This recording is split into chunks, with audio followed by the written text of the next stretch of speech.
In Revelation 7, John shares his vision of heaven with members from every tribe, tongue, people, and language standing in the throne room before the Lamb. Yet today, there are still over 7,000 unreached people groups around the world. For the last 6 years, my family and friends have been on a journey to find, vet, and fund the task remaining. Come journey with us to the ends of the earth as we share the supernatural stories of God at work through the men and women He has called to reach the unreached. Hello, friends. Welcome back to the Unreached podcast. Dustin Elliott here today, your host with my co-host, producer, editor extraordinaire, Mr. Clint Hudson. Clint, thanks for being with us. Today we have a couple, David and Emily Rimestad, who have been serving with the Maliyali people group in Papua New Guinea. So if you've listened to Jack Crabtree's episode from season 1, kind of our first episode, they serve with the Wantakia people group on the same island. You're going to notice a few similarities and some really cool key differences in this story today. David and Emily came to Austin, Texas in December and were our keynote speakers at Light the World, our big annual Christmas concert and storytelling benefit for the Bless Foundation. They knocked it down. Clint, what was your experience like listening to their story? I think I was just blown away by the faithfulness that they have to go with their family and travel and live out in the jungle. I've never experienced jungle, or not only, it's not just poverty, it's just like different than walking in a front door of my house. I was just blown away. And the fact that they were some of the first missionaries there, they had to teach them a language, and we're going to cover all that in this episode, but I mean, just blown away. So guys, like, strap in. But like, one of the best episodes on deck right now. Here we go. Let's go. Let's get the table set first. So David and Emily, take us back in time. How'd you meet? How'd you get mobilized? Kind of get us to the point of going to the nations. Yeah, that's a great question. I think specifically how that started for me, I mean, I was thankful to grow up into a Christian home. My dad was a pastor, and so early on, just hearing the gospel over and over and over again.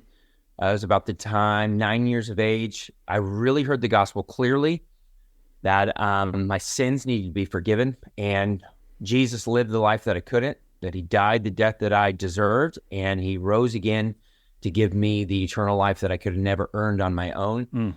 And seeing that for the first time, I knew that, yeah, He was going to be my Savior. I needed that, and I needed my sins forgiven. And that kind of led me into growing in my walk with the Lord. But getting into junior high, I started to kind of make smaller compromises, which turned into bigger problems. And by high school, those kind of turned into some fleshly habits. And I remember my parents had forced me to go to summer camp that year. And I remember it was Tuesday night, and I was on my bunk. No one else was there. And it felt like, for the very first time, 1,000 seeds had blossomed in my heart. And I realized, if Jesus really is who He says He is, then my life should look different. And eventually I had this kind of Ezra moment of reading the Word and beginning to study it and loving it. And all I could do was share it with others. I started to pave my own road in regards to what I wanted to do. I knew that I wanted to be a pastor. And so I knew the college I was going to go to. I knew the seminary that I would go to. I knew the master's that I would get and the PhD. I knew that I had the title of my dissertation already picked out by junior year of high school, and I was ready to go.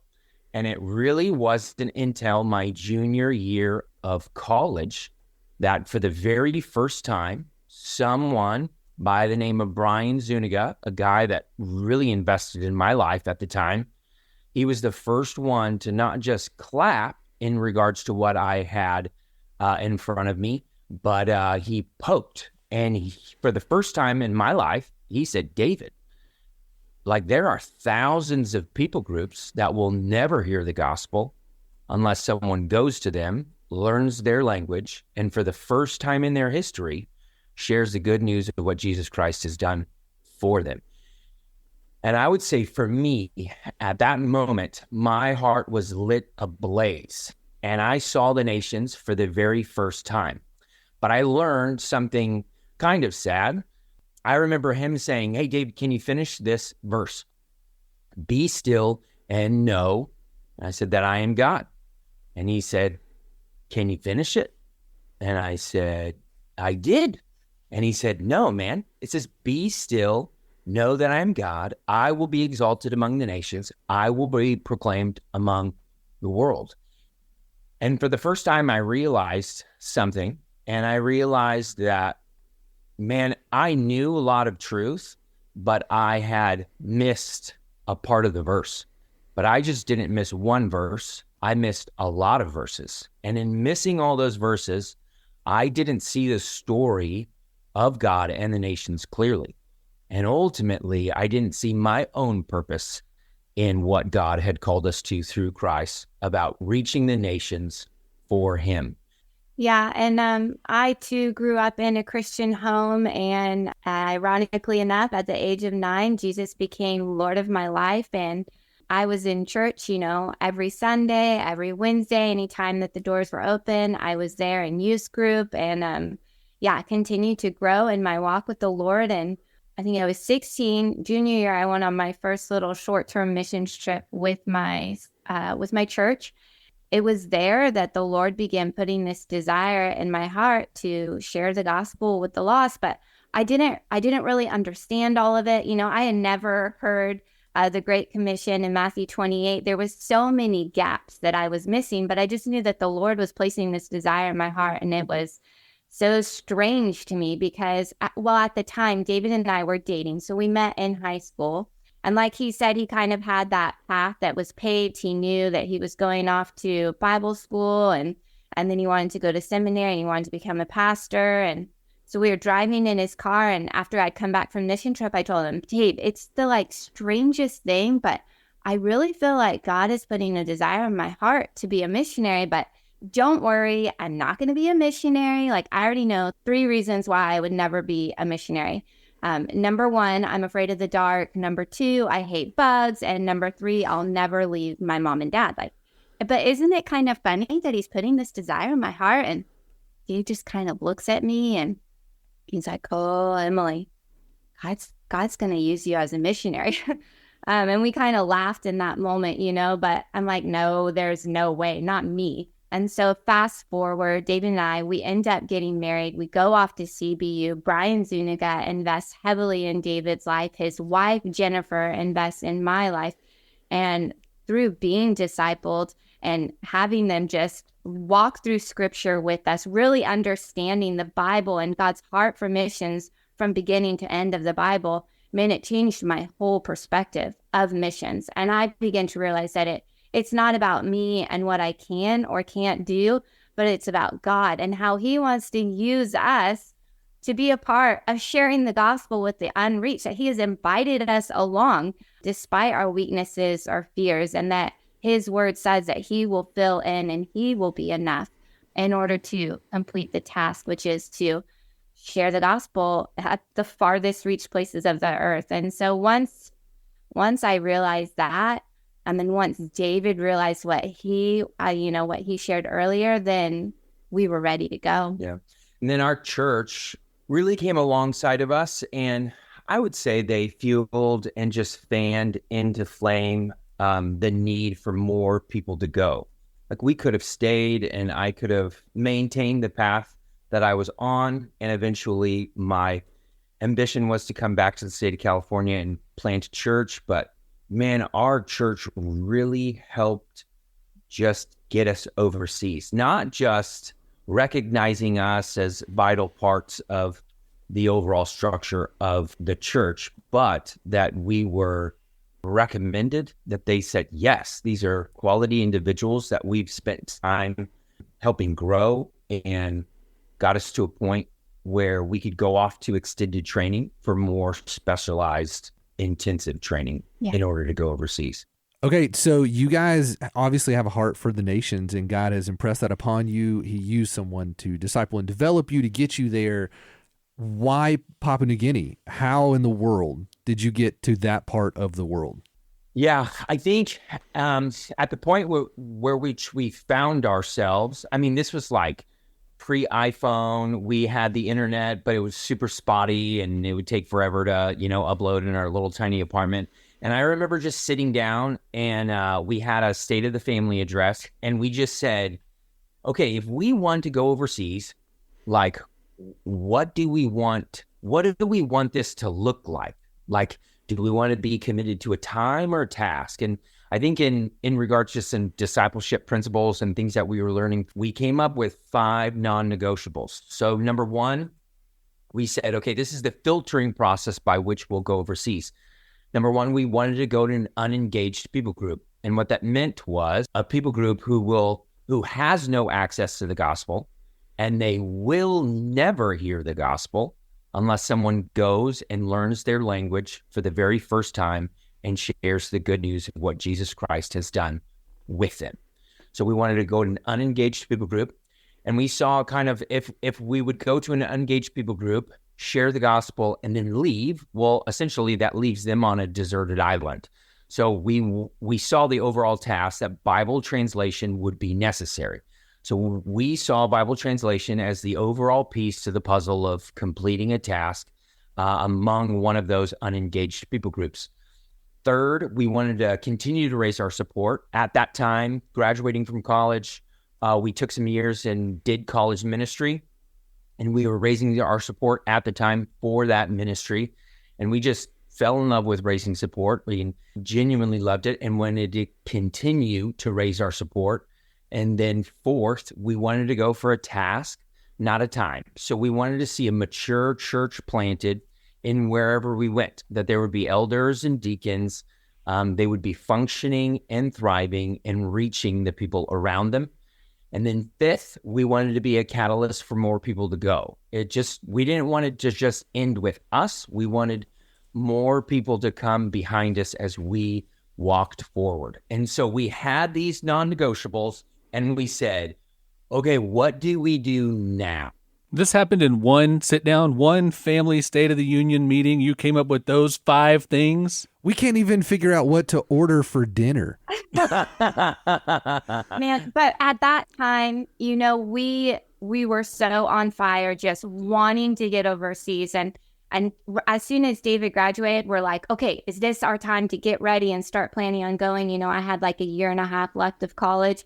And Brian, who invested in us, he was like, okay, guys, I have an idea.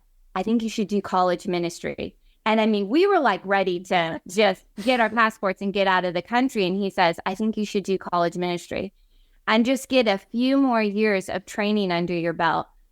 He always told us that 20s are for your training. And definitely those 3 years of doing college ministry were great training for us.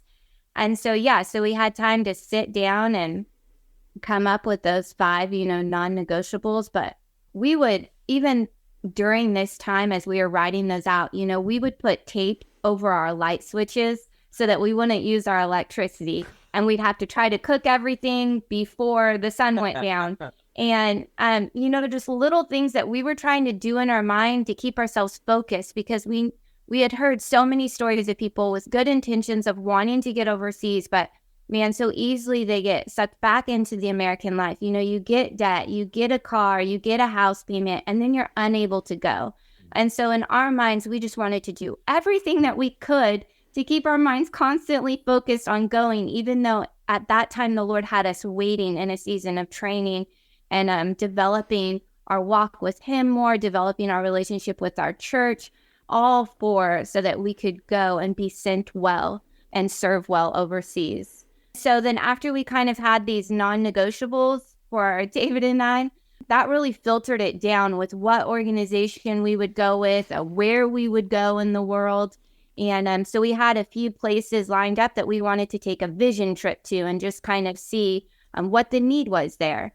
We had about 3 different places. 2 of them fell off, and then the one that was left open was Papua New Guinea. And so in 2012, the summer of 2012, David and I headed off to Papua New Guinea, and we spent 3 weeks there. We went to a tribe called Yimby Yimby and lived for a week with some missionaries that were there. In one of the bases with our organization, they have this huge map of Papua New Guinea. There's dots on the board of works that are open at the moment with missionaries in it.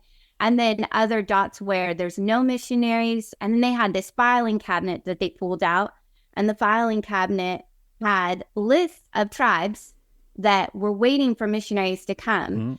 And so David and I see these lists of tribes, that have already been marked. They want someone to come. They're asking for the gospel to be brought to their language. And we just kind of looked at ourselves and seeing the task that remained there, that there was a need for us, that there could be a need for us to serve there. Yeah. The leadership team at the time kind of just sat us down and said, listen, you can go back and maybe you had a good time or maybe you had a not so good time, but you can go back and you can go on with the rest of your life, but maybe you should really critically think, like, should we come back here? Like, make a decision now while you guys are here to either come back or not. But I don't even think we needed that push or that prodding, because I think ultimately we saw multiple things. But I think some of the highlights were, number one, man, these bush missionaries were normal. Like, they are normal people. And I just, Emily tells the story, like, she's afraid of the dark. Well, I'm like the most dyslexic person ever. And so it's like, man, somebody who's afraid of the dark and somebody who is highly dyslexic, how could we ever do this? Like, we have to be some crazy folks to do this. But after going there and seeing the missionaries that were there, they were simply just obedient, willing to take risks, and joyfully serving the Lord because he's called them to mission.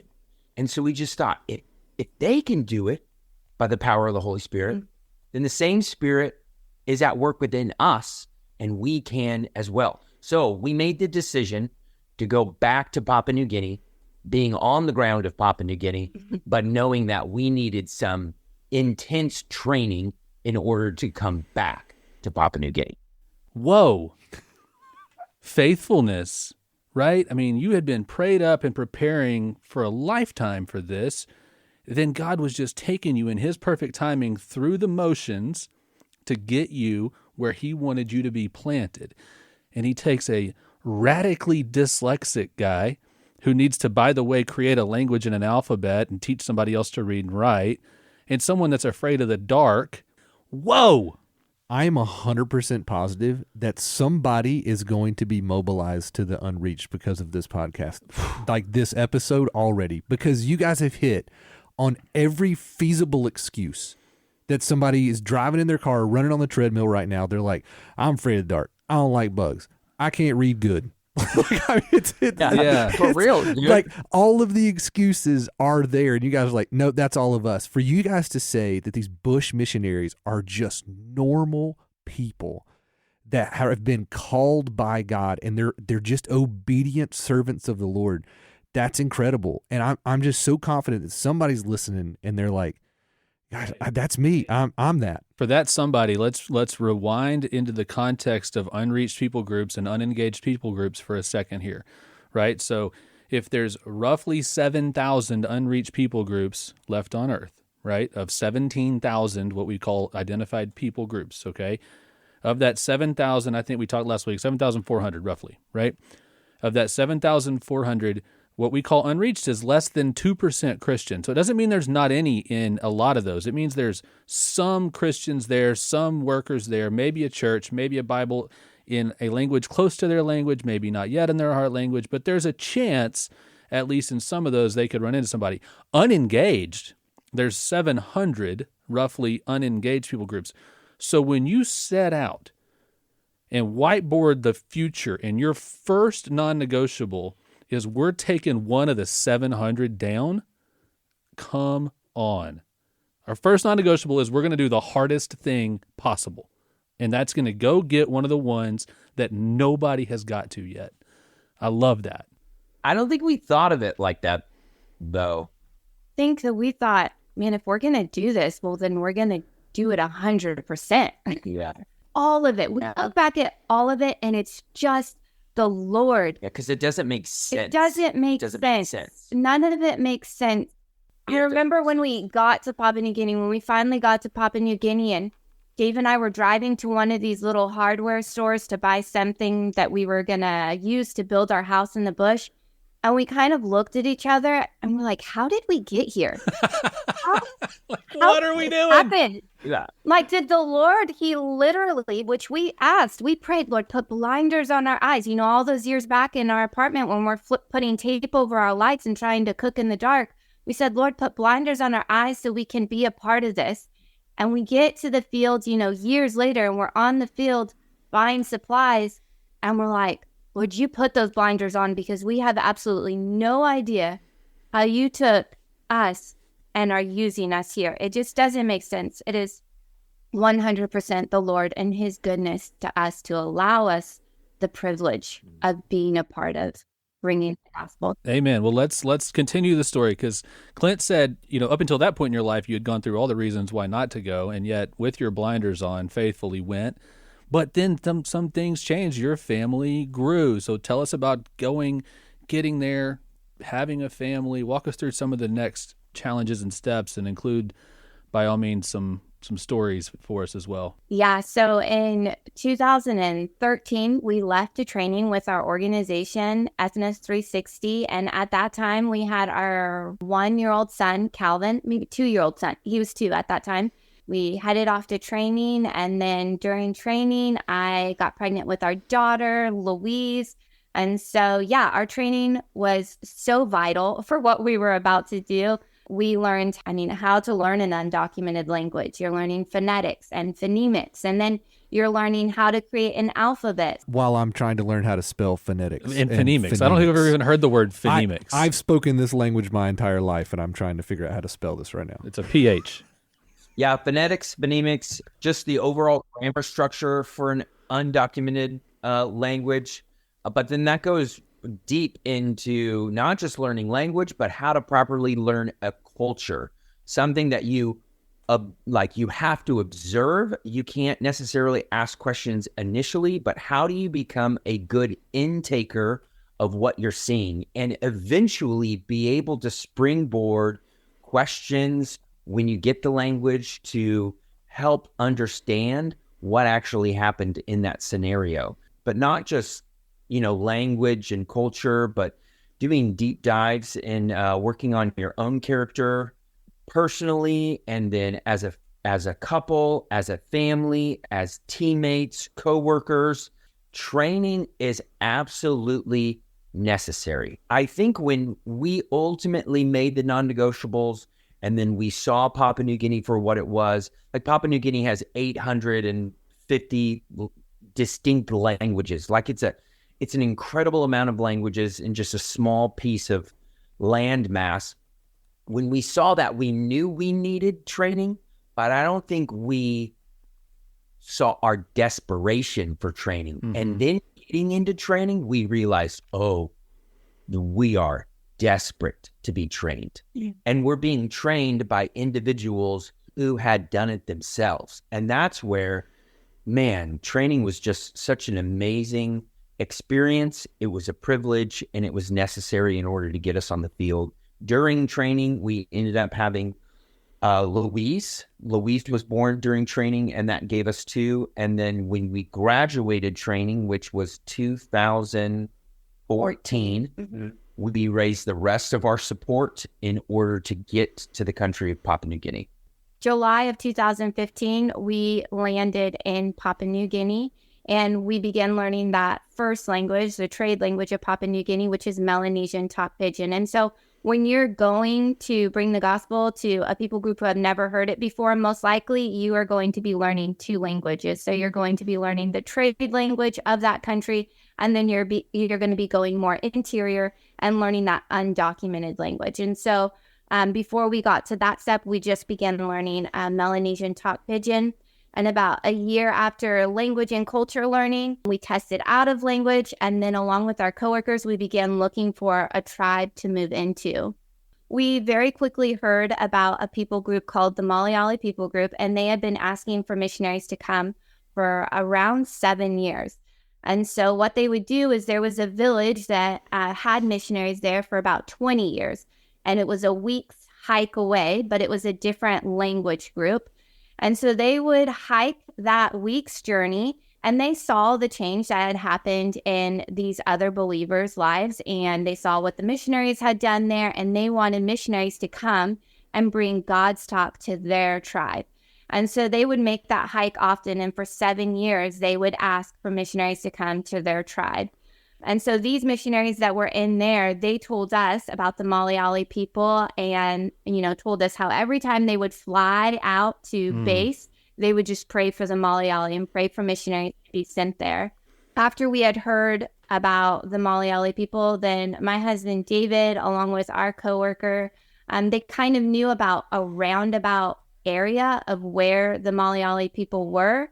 Because previously, a couple men from our organization, they're called the People Group Assessment. And what they do is they go in before the missionaries go in and they document where these people exactly are, giving a GPS location and giving us more information as a missionary as to where these people are specifically. So our organization has a group called PGA. It's People Group Assessment, and they hike through the valleys, the swamps, the rivers, and the mountains. They're hiking everywhere, not necessarily to make relationships and establish a presence, but just to see, are there people hidden in the jungles of the places that we have not yet contacted? And if they find one of those people, then they establish contact, they write down those GPS locations, and they continue to move on.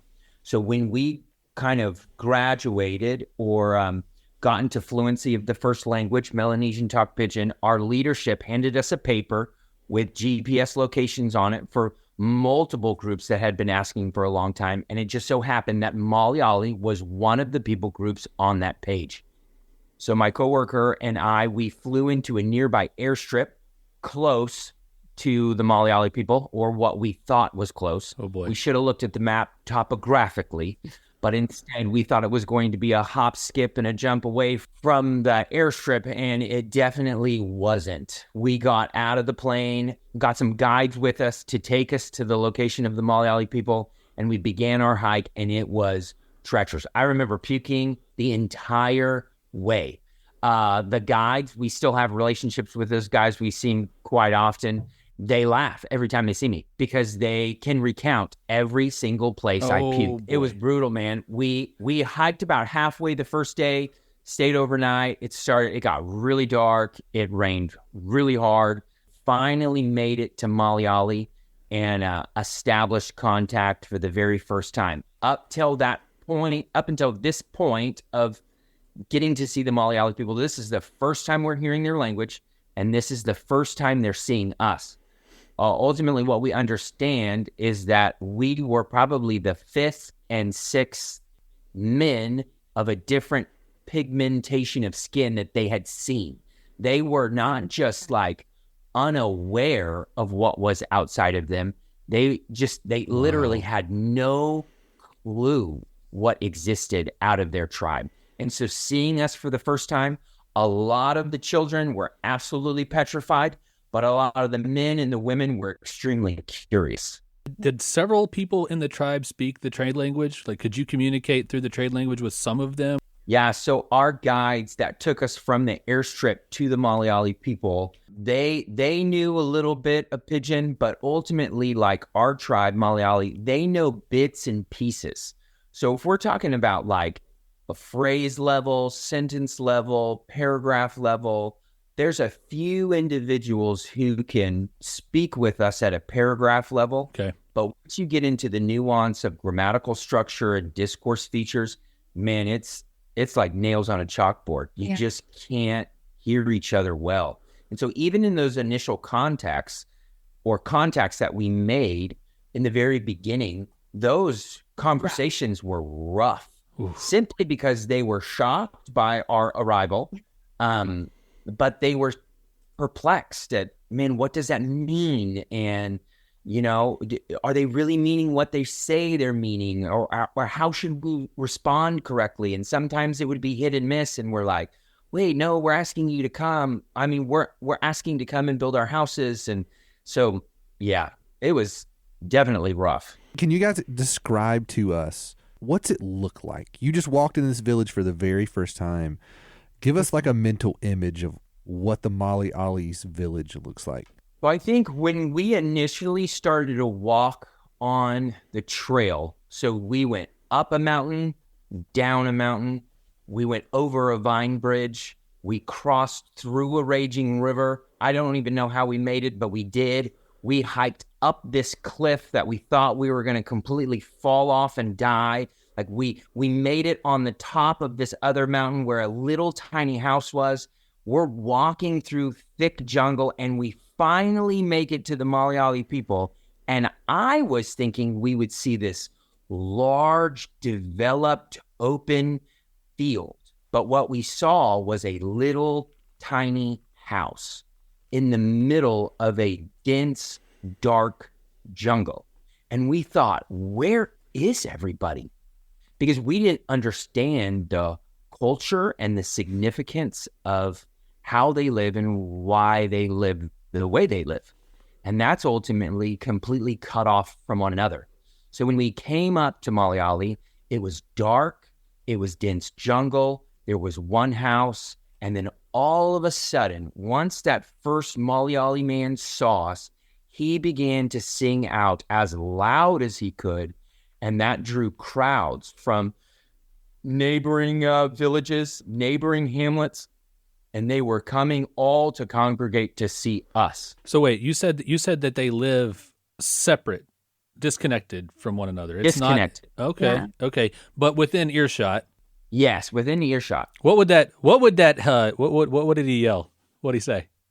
Probably, Walma miabanoyo, Walma miabanoyo. That's like, Nayayo. the white man has arrived. Everyone come. Wo. So then what happened? You know, you're there and they're all showing up and they're looking at you and you're wide. I don't know whose eyes are wider. Yeah, so we just established our names, and we shook everyone's hands. We tried to make as much small talk as possible. They were extremely excited to see us, but we didn't make any promises. We didn't tell them why we were there.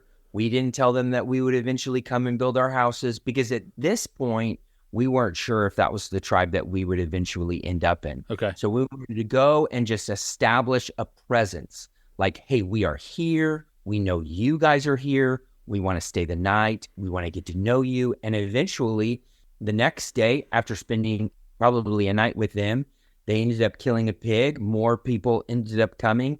And we told them, hey, we are actually going to come back one more time. And we said, be prepared on this day of this month, and we will be coming back again. And so we left, we walked back to the airstrip, got back on that small plane, came back to our regional base, sat down with our wives and said, we think this is it. We think this is where we're going to go back.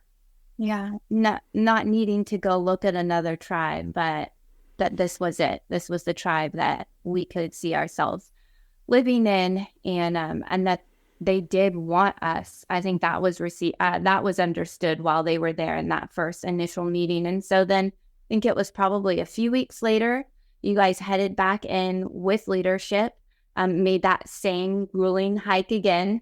This time you were a little bit more prepared that you were going to be sick the entire time. I was so sick, and I had huge blisters on the back of my feet. I mean, literally from the beginning of the hike to the end of the hike, the back of my feet were just bloody, man. It was, each time I made that hike in those beginning days, it was not easy, dude.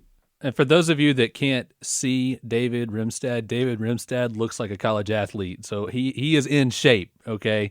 If anybody was ready for this hike, I have a feeling you've put a few miles on some running shoes, my man. Yeah, it was brutal. It was brutal. But we eventually got back to the tribe. Everybody this time was congregated right when we got there. And we said, okay, we are here to tell you that we are coming back. This time, we're going to come back, and this is what we want to do. So in broken Melanesian talk pidgin with some translators, we're doing our absolute best to tell them these 4 things. Number 1, we want to learn your language and culture.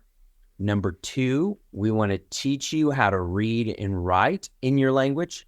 Number 3, we want to take God's talk and turn it into your language. And number 4, we want to teach you all that talk has to say. So ultimately, when we gave those 4 things that we wanted to do, and we told them we would like to build our houses here on this ground to do that work, one of the head men stood up and said, David, for the longest time, our ancestors have been giving us talk. And this talk is like the leaves of a pineapple. It's been cutting the inside of our mouth, and our mouths are bleeding. All we desire is to eat the fruit of the pineapple. Come and give us this fruit. Whoa. And we were received willingly with open hands, and they began to construct 2 houses made out of their materials. And we cut a patch of land so that a helicopter could fall with our wives and kids, and we could live among them for a short period of time before we built our houses. Wow. The pineapple story. Oh my gosh. Yeah, I kind of laughed because he said, so a helicopter could fall, and I'm like, no, we don't want the helicopter to fall. We want the helicopter to land. That is bad English. That's not my dyslexia. That's knowing multiple languages. Got it. So yeah, our husbands came back to us and told us, they told us the stories of what Maso said and how eager they were for us to come and live among them. And so the first plan was to move in and start living among them as quickly as we could. So eventually we wanted to build houses, but we were eager to get in there and start working on just building those relationships, understanding a little bit better how the Maliyali lives work, how their culture works, and things like that. And so, like David said, the Maliyali built us 2 houses for our 2 families, just like their houses.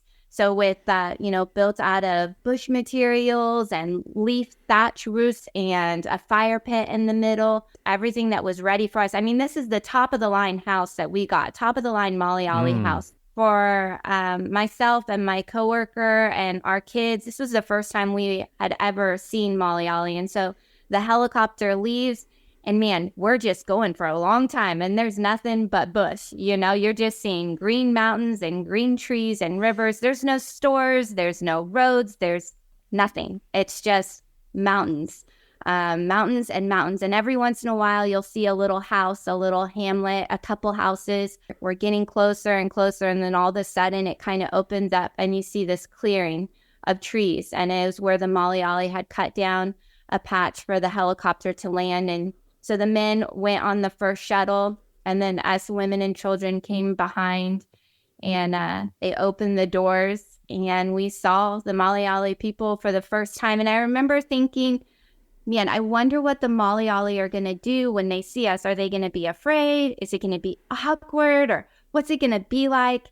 And they literally ran to us, arms open, and just embraced us. And my first thought was, they're huggers just like me. That they embraced us all with hugs and picking up our kids. I mean, it was just all smiles all around. I'm really grateful to be there for us, and really grateful to finally see these people that we have prayed for years before we even got to the field. And so to see them, and for them, I mean, they had wanted missionaries to come for years. So it was a really sweet time of finally meeting them. After that, we just kind of jumped in to Maliyali life and getting firewood and finding water and cooking meals. My coworker Rachel and I went straight into one of the huts with all the ladies, and he just brought us in, and we're cutting up sweet potatoes and greens. They had greens. We had no idea what we're doing, and we can't hear a word. I mean, it's just complete gibberish. We have no idea what anyone's saying. And for the ladies, there's probably a small handful of ladies that can actually speak some Melanesian talk pidgin, but for the most part, they don't. And if they do know any of it, they're too shy to speak it. and so they won't. So yeah, it was a lot of sign language at the beginning. I'm noticing a theme here, Clint. There's a lot of sweet potatoes going on in Papua New Guinea, because that's the same thing that the Wantakian tribe, I think that's about the only thing that they grow and eat there. But it sounds like y'all had some grains and some pigs and some other things as well. Yeah, so when you're high up in the mountains, that's the main staple food group: sweet potatoes, bananas, greens, things like that. So we just started living life with the Maliyali people. And I remember very early on, so we had probably been there actually a week, one night. So we had mosquito nets in our little hut, and I'm starting to think, okay, I think I'm going to be sick, man. I'm not feeling good. Dave gets in with the kids, and he's under the mosquito net sleeping, and I'm in another mosquito net, and I'm just sitting there, and, there's rats running all around the house, cockroaches, and I'm just getting sicker and sicker. I'm thinking, oh my word, where am I? What am I doing? Just all of the worst fears, right, coming into play here. And so I get up and I grab a lantern and I start walking to this little hut where a hole is dug where our bathroom is. And as I'm walking there, I'm kind of feeling like something's flying past me. I'm like, okay, it must be nothing. So I get to the little hut and I'm just sick as a dog. And after a few minutes, I start walking back, and I realize that this second time walking back with the lantern that there's bats flying all around me. Okay, there's another variable. Yeah, so I ditch the light and I take off running to our hut, and I'm just sitting on the front porch. It's just like they just have some wood laid down. It's muddy. It's been raining. It's filthy. It's dark. It's cold, and I am sick.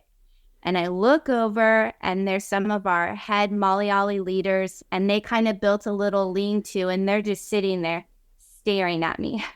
And it was almost like, welcome to Maliyali life, because that is Maliyali life. Their life is hard. They are hungry most of the time.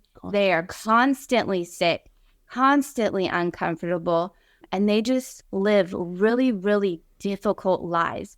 And I'm so thankful that the Lord allowed me in our time that we were living in those Maliyali houses to be that sick, because the empathy that came from that, and just respect for them and how much they go through, it was a very good learning experience. So there you are, front porch, muddy, cold, bats, bugs, guys with a lean-to, and they're looking at you. And as much as I want to say, Emily, tell me what happened next, I got to cut it off right here, Clint, because we got to push this to a second week. We got to go to another episode. So we're going to hold the story for 2 weeks. For the listeners, you're going to have to come back. But before we go, Emily, would you pray for the listeners, invite them back in 2 weeks, but do it in the Maliyali language? Aitakan, Sika, Tue, Nafkukwe Mya, Anwanue Fan Falama Uninaine, God ne Aitama Male, God ne Atapa Meya An Falama Unine, God Tue ne An Openaf Mano, God Tue Muruamo Fikepi Maano Que Manolaya Natadi Paimene Yalafa ne Aitama Male Anafe ne Laf Matete Mano. Seek out God. No. Amen, amen. We'll see y'all in a couple weeks. Thank you for listening to Unreached. Our sincere desire is that what you've heard today will cause you to see the mission of God differently and your role in it more clearly. If this adds value for you, and we hope it does, would you please rate and review the podcast wherever you listen? Also share with your family, your friends, your church, your life group, small group, D group, wherever you do life. And if you want to connect with us, find us on Instagram at Unreached Podcast, or email us at unreachedpodcast@gmail.com.